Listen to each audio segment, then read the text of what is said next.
Olá, meus amigos. Bem-vindo a mais um Mercadinho, a sua pílula diária sobre o mercado financeiro. Eu sou Luiz Alves, sócio fundador da Versa, e hoje tivemos mais um dia animado nas bolsas, tanto aqui quanto lá fora.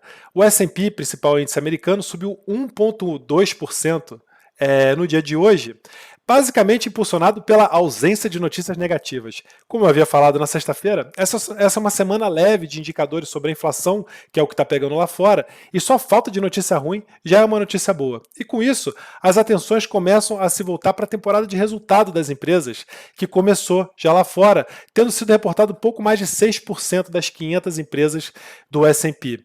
Hoje de manhã, inclusive, eu conversei com o meu sócio Marcelo, que me comentou sobre o resultado do banco JP Morgan, que parece que veio com resultado um pouco melhor esse trimestre, mas deu um guidance um pouco mais fraco para frente. Ele deu esse guidance quando foi questionado a respeito de uma reversão de provisão. Ele é um banco, né? Estava provisionando lá para devedores duvidosos e reverteu esse trimestre. Ele falou: esse semestre foi ok, mas para frente já está mais esquisito. E agora há pouco, no final do mercado, saiu o resultado da Netflix, que parece que adicionou 2,4 milhões de usuários, revertendo aí uma queda de base que vinha preocupando, né, os investidores, e com isso a ação estava subindo 10% no aftermarket. Mas vale a pena mostrar que o Netflix, na verdade, está só recuperando um pouquinho da grande queda que ele sofreu esse ano, né? Onde ele saiu aí de $700 para praticamente 240. E essa queda do S&P, na verdade, essa queda do Netflix, na verdade, é uma coisa que aconteceu no mercado como um todo. E para ilustrar isso, eu quero começar esse podcast mostrando essa imagem aqui que eu vi hoje de manhã no Twitter, inclusive comentei que ia mostrá-la aqui, que mostra que num índice MSCI global, o disparate que aconteceu ali no pós-pandemia entre o preço das ações e o lucro das empresas. Veja que em 2000, a partir de 97 ali até 2000, você tem esse mesmo padrão, né? Quer dizer, as ações sobem sem o lucro acompanhar e depois o que você vê é uma correção do preço das ações. E foi exatamente o que aconteceu na pandemia, né? Isso é uma expansão do múltiplo preço-lucro, que é uma das métricas que nós investidores mais olhamos quando vamos analisar uma empresa, né? Quer dizer, quantas vezes aquele lucro anual aquela empresa está negociando. E aí, quando você tem esses movimentos no qual o juro cai muito e com isso você tem uma invasão de dinheiro, né, um inflow gigantesco de dinheiro no mercado, esse preço-lucro costuma dar uma pirada, que nem aconteceu ali no pós-pandemia, atingindo patamares altíssimos, né? E aí depois o que você vê é uma correção. Então, quando a gente olha o S&P, né, o que aconteceu nele esse ano é muito exatamente disso, né? Aqui nesse gráfico a gente consegue ver qual que é o preço-lucro do S&P estimado 12 vezes à frente, né, em relação ao preço. Então veja que no pós-pandemia você teve uma expansão do preço das ações basicamente em cima de uma expansão desse preço-lucro, que historicamente era em torno lá de 15, 16 vezes e chegou a bater 22 vezes no pós-pandemia. O argumento para as pessoas manterem os investimentos nesse ambiente é aquele argumento falacioso de que this time is different, né? Então, como naquele período a gente tinha uma taxa de juros muito baixa e as economias acelerando, se você projetasse esse crescimento com aquela taxa de juros, faria sentido as ações negociarem estruturalmente a um preço-lucro muito mais alto do que a média, né? Só que aí a realidade bateu a porta, né, com a alta da inflação, a alta dos juros, e aí com isso as projeções de crescimento caíram, também a taxa de desconto aumentou, o que faz com que o preço-lucro de equilíbrio, né, o preço-lucro justo, seja mais baixo, né? Então foi isso que aconteceu. Boa parte então desse movimento do S&P esse ano é explicado pela redução dessa métrica ao invés da queda dos lucros. E agora o que está em voga é justamente essa queda dos lucros, né? Será que vai rolar? Será que não vai rolar? E isso é o que vai mexer as ações nessa temporada de resultados. Principalmente os guidances, né, das empresas, o que elas vão falar do que deve ser no futuro e não tanto o que está sendo visto agora, tá?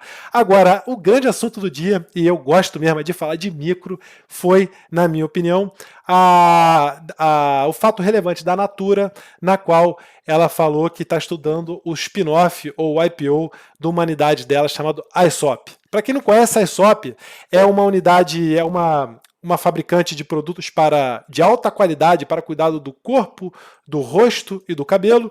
Eu nunca consumi, então não conheço, sinceramente, mas é uma marca de Melbourne, da Austrália, que começou, que quando a Natura comprou em 2013, tinha só 57 lojas em 8 países, e hoje a Natura expandiu para 27 países e 247 lojas exclusivas, além aí das lojas de departamento que vendem a Aesop. É a operação, vamos dizer, melhor, mais bonita da Natura, né? É um produto com qualidade reconhecida, e quando você olha nos resultados da empresa, é o produto, a parte do resultado que tem melhor crescimento, né? Um bom crescimento e boa rentabilidade. Então a Natura foi lá e anunciou hoje que deve fazer o spin-off, né? Vender um pedacinho dessa unidade para tentar levantar um caixa, e com isso aí as ações deram uma bombadinha ao longo do dia, né? Nesse gráfico aqui, que é um gráfico de um pouco mais longo prazo, não dá para ver muito bem, vou mudar aqui para o gráfico diário, mas o papel chegou a estar subindo 15% ao longo do dia, e no final terminou subindo 9,6%. E por que eu quero falar de Natura? Porque eu adoro falar desse case, né, ou dessa piração do mercado sobre geração de valor quando há um spin-off. Essa é uma das coisas mais falaciosas que eu aprendi, porque o lugar comum, né, que todo mundo fala quando você senta lá, quando eu sentava nas mesas e começava a fazer conta, é o seguinte: bom, se a Natura negocia, vamos dizer, 10 vezes o lucro dela anual, 10 vezes preço-lucro, e ela vende um pedacinho dela a 30 vezes preço-lucro, quer dizer, 30 vezes mais do que o valor que a Natura negocia, então ela vai gerar valor. Por quê? Como ela negocia 10, vendeu um pouquinho a 30, esse a mais ali desse pouquinho a 30, então agrega valor à empresa. Isso não é verdade, minha gente. Eu descobri isso após ver esse tipo de operação acontecer várias vezes. Então eu posso listar aqui, por exemplo, o spin-off das Smiles da Gol, o spin-off da Fidelidade da Múltiplos, o spin-off de BB Seguridade do Banco do Brasil, o spin-off de Cielo do Banco do Brasil. Quando você olha o que aconteceu com essas ações após o spin-off, não aconteceu nada. Elas continuaram iguais, quer dizer, as ações mãe, as empresas que estavam por trás, vamos dizer, as donas daquela parte ali. E o mais engraçado e o mais curioso disso era no caso das aéreas, porque você fazia uma conta de qual que era o valor do stake da Gol nas Smiles, por exemplo, pegando o valor das Smiles a mercado, né? Vamos dizer, 10 bilhões de reais. O stake da Gol nas Smiles era 51%. Eu estou aqui falando de cabeça, não sei se era bem isso. Daria, então, 5 bilhões de reais. E quando você olhava a Gol a mercado, a Gol valia 5 bilhões de reais também. Então, quando você fazia a conta, você falava, uai, então, se eu tirar as Smiles, a Gol vale zero? Sim, a Gol vale zero se você tirar as Smiles. Primeiro que o mercado está sempre certo, tá? O preço reflete ali o que é de fato, tá? Então, sim. E a informação que o mercado está te passando é o seguinte: quando você fez esse spin-off, você deixou tudo o que importa, ou melhor, o que dá dinheiro, nas Smiles. E o resto da operação é uma operação deficitária mesmo.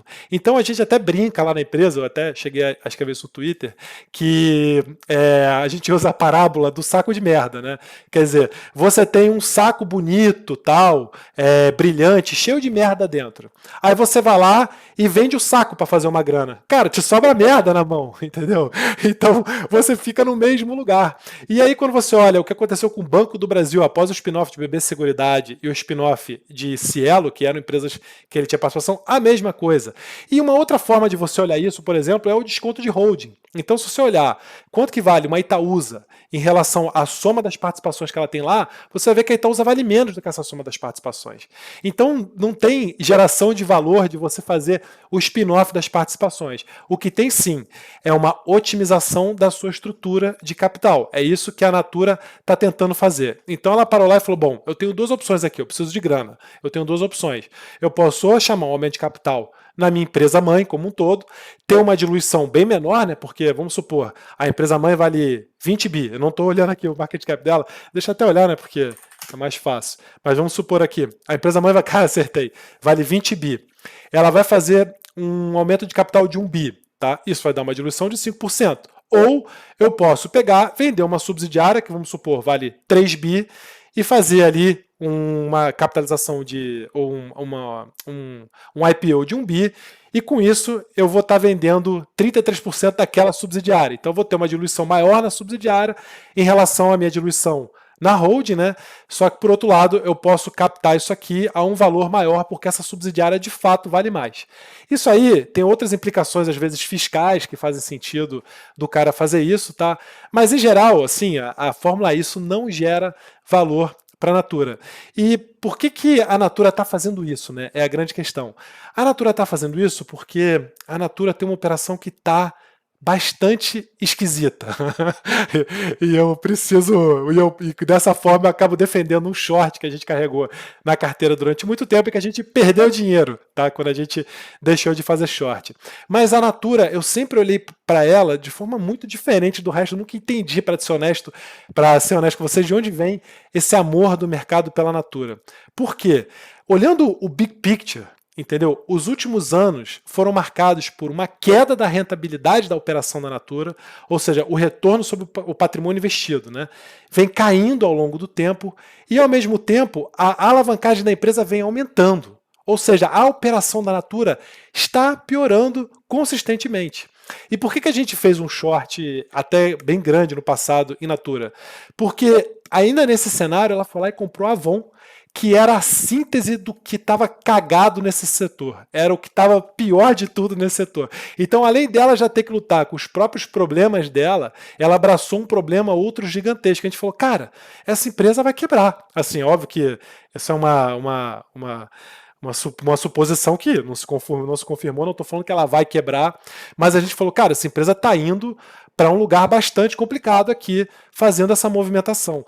E isso dá para ver nos números, assim, eu não tirei isso da minha cabeça. Olha aqui, esse aqui, vou começar por esse gráfico aqui, esse aqui é o retorno sobre patrimônio investido da Natura nos últimos anos, tá? Então você vê que em 2005, a conta do Bloomberg, tá? Não estou checando, não estou vendo se ele está considerando o ágil na conta do ROIC ou não, mas por simplicidade, dá para entender o que está acontecendo aqui. A tendência é exatamente essa.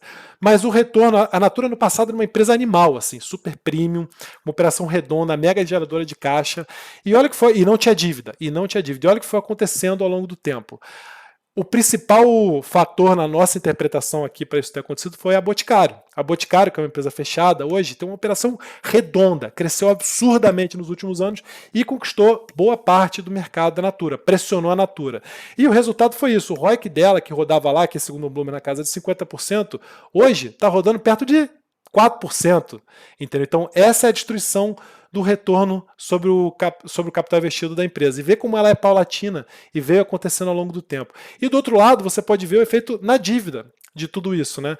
Quer dizer, provavelmente ela foi queimando caixa para tentar investir mais na operação, comprou a The Body Shop, que é uma loja que já tinha um retorno sobre o patrimônio, sobre o capital investido bem mais baixo do que a operação de venda direto, que comprometeu aquilo lá, tomou dívida para isso, depois foi lá e comprou a Avon. E olha só o que foi acontecendo com a dívida líquida EBITDA dela. Ela tinha dívida zero lá no passado, era uma coisa linda, maravilhosa, e aí depois aqui da aquisição aqui da The Body Shop, ela foi para 3 vezes dívida líquida EBITDA, né? E depois aqui da Avon, ela se manteve nesse patamar. Não sei se aqui é depois do The Body Shop ou não, eu tenho que olhar, mas essa é a tendência exatamente da dívida líquida EBITDA. E o que sempre foi mais surpreendente é que a ação, com tudo isso, sempre ficou paradinha, entendeu? Ela sempre ficou bastante resiliente, ó. Aqueles anos de perda de retorno sobre capital e alavancagem foi ali de 2012 até 2017, 2018, né? E olha o que aconteceu com a ação. Nada. Nada. Então o mercado tinha um negócio muito bom na mão e esse negócio passou a virar uma esperança de um negócio muito bom na mão, né? E o efeito disso sobre o múltiplo preço-lucro é evidente, o múltiplo preço-lucro foi subindo, sobre o múltiplo EV/EBITDA não é evidente porque ao mesmo tempo que a dívida crescendo, né, foi aumentando o enterprise value dela, o EV, e com isso a métrica EV/EBITDA foi ficando estável. Mas se você tem uma empresa que no passado tinha um retorno sobre capital investido, um ROIC, de 50%, com crescimento de 30%, e hoje ela tem um retorno sobre capital investido de 5%, com crescimento de 10%, essa empresa não pode negociar o mesmo múltiplo EV/EBITDA. Ela tinha que negociar um múltiplo EV/EBITDA bem menor do que ela negociava. E o que foi mais incrível de tudo é que depois da aquisição da Avon, a aquisição da Avon foi aqui em 2019, houve uma expectativa no mercado de sinergia, né? E sinergia é cabeça de bacalhau, assim, ninguém nunca viu, é uma coisa meio pro forma, uma coisa meio doida, assim. Sinergia de verdade é sinergia fiscal. que é aquela que você consegue botar na conta. Sinergia de receita é promessa para boi dormir. Quando você vê o cara falar, vou ter sinergia de receita, esquece. Não é que ele está mentindo, ele está sonhando e está te contando o sonho dele. Tá? Mas sinergia que existe é sinergia fiscal. E aqui a galera começou a achar que ele ia ter sinergia de custo, sinergia de receita, além da sinergia fiscal, sinergia de tudo, e com isso o preço-lucro foi parar em 20 vezes. Só que para o cara poder, o EV/EBITDA foi parar em 20 vezes, só que para o cara poder ter essa sinergia, diga-se de passagem, ele tinha que fazer uma mágica lá, né? Que era fazer o turnaround daquela operação que estava completamente cagada, né? E até agora nos números a gente não consegue ver isso. E aí foi esse movimento maluco da ação. E aí um dia, isso é o que eu acho mais fantástico do mercado, né? Um dia o mercado acorda e fala, não era aquilo que eu imaginava. O papel desabou e veio parar aqui nos R$13, que foi o preço no qual eles anunciaram aí hoje esse spin-off aí da ESOP. Então, por que eles estão fazendo isso? Basicamente porque você começa a chegar num ponto que aí Modigliani e Miller fala, né, que é o ponto a partir do qual é a teoria de Modigliani e Miller 2, se eu não me engano, né, que diz que você consegue capturar o benefício fiscal de ter dívida até o momento no qual a tua dívida começa a encarecer de forma que esse benefício fiscal começa a não fazer mais sentido, né? E eu não sei se a Natura já está nesse ponto, aqui negociando a 3,5 vezes na Debt EBITDA, mas você começa a chegar num ponto onde a dívida vai ficando muito pesada, ela começa a depender muito de resultado, e aí é aquela coisa, né? O bonde da empresa começa ficando mais caro, e aí você pode estar se aproximando desse ponto aí de Modigliani e Miller, onde o endividamento ele passa a ser nocivo para a empresa, ao invés de ser benéfico, né? Aquela continha, né, de que a dívida é bom porque você consegue abater imposto dela, até o momento que a tua dívida fica cara pra caramba, e aí esse abatimento de imposto ele não é maior do que o custo de dívida que você está pagando, né, a mais por essa dívida ter ficado cara. Então, esse movimento da Natura mostra que a empresa está preocupada com o nível de endividamento dela, está procurando alternativas para se capitalizar e diminuir esse nível de dívida, e nesse momento ela achou melhor fazer esse spin-off da ESOP e tentar vender a ESOP. Mas, como eu falei, isso não gera valor para a Natura. O que vai gerar valor para a Natura é ela conseguir entregar a melhor operacional da Avon, a melhor operacional do negócio dela, voltar a ter crescimento, voltar a ter expansão de ROIC, e com isso aí ela vai começar a gerar divisas, dinheiro, para poder pagar essa dívida, diminuir o endividamento e transferir dinheiro do debenturista para o acionista. Então, essa é a saga da Natura. Hoje em dia a gente não tem short Natura. Lembrando que aqui não tem nenhuma recomendação de investimento, tá? Isso aqui é apenas um vídeo informativo / divertido. E com isso eu vou ficando por aqui. Não esqueça de deixar o seu like, de curtir o nosso Twitter, @fundoversa.